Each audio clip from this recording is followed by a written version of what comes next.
K-pop, K-beauty, K-dramas. Korean pop culture is bigger than ever. A few examples: the Oscar-winning film Parasite, the Emmy-winning K-drama Squid Game, and the K-pop supergroup BTS. It has translated into tremendous cultural soft power capital for Korea. There's a Korean word for this global phenomenon, Hallyu, which translates to mean the Korean wave. People all around the world are discovering it, which is amazing. In fact, in 2021, Hallyu-related exports were estimated at nearly $12 billion. A new exhibit at Boston's Museum of Fine Arts explains how Hallyu came to be, tracing its birth to its rapid growth after Gangnam Style's record-breaking video in 2012. It's a fun exhibition. It's something very different from what we've done before at MFA. Christina Yu is chair of the Art of Asia. We use contemporary art and also, these kind of new art forms to show how tradition and contemporary culture coexist. Runway looks are on display alongside K-pop ensembles and TV costumes. E-sports, K-beauty, and traditional art are also in the mix. And there's a very participatory dance challenge room where you can show off your own moves and then be projected on the big wall and then become part of the collective of community dancing. The Korean-American immigrant experience is also represented here. These photos of Julia Kim's family help tell the story of her grandmother. She was born in North Korea, and at 18, she and her family fled to South Korea, to Seoul. And then when she was 22, and a lot of the men had left because they were fighting in the war, so there was a lack of police officers, and so she was one of the first policewomen in Korea.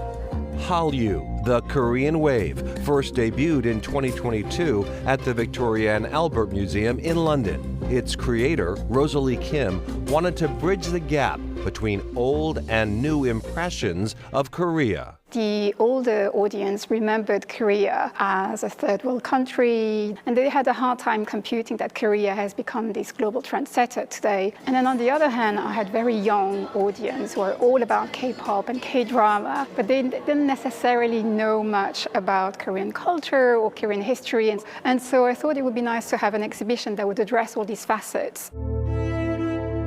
Korea's rise emerged from trauma, says Professor Ellie Choi. She teaches Korean media and culture at Brown University. From 1910 to 1945, Japan colonized Korea.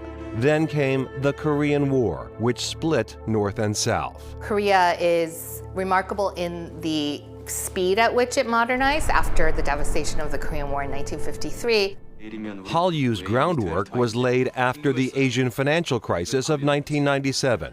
The South Korean government invested heavily in technology. By 2007, Seoul had become the most wired city in the world. Chronicle traveled there to see it. Virtually every home has high-speed broadband internet access. And as for wireless, well, from the highest point to the lowest point in the subway, the services and features are unparalleled.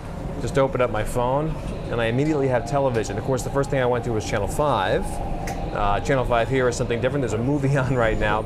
So what ended up happening with the availability of 5G technology, a lot of people ended up going online. People live in these apartment complexes that are very, very crowded. So I think a lot of these media practices create space that's not necessarily physical space, but a place of escape that maybe we don't need as much in the West because there's open ground here. With online growth came rapid innovation and promotion. K-drama stars became international celebrities, including Song Hae-kyo, whom we interviewed in 2007. I'm a part of the second generation of Hallyu. I made a K-drama called Autumn in My Heart when I was 20 years old. That was the beginning of my role in Hallyu. Fast forward to 2022. Song starred in Netflix's critically acclaimed hit, The Glory. And no surprise, social media is helping push Hallyu into hyperspeed, says Professor Choi, boosting all things Korean, from tourism to food. And what is distinctive about this social media phenomenon is that there is an audience participation element. And I think that is the kind of secret sauce that has made the Korea brand what it is today. And Professor Choi says one example of this participatory social media is really connected to food. Right, so celebrities and influencers often will live stream while they're eating, and the fans can tune in and make comments or ask questions. The pop group BTS is renowned for doing this, actually, and of course they have an epic, huge fan base known as the BTS Army. They sure do. All right, up next, getting our dance on.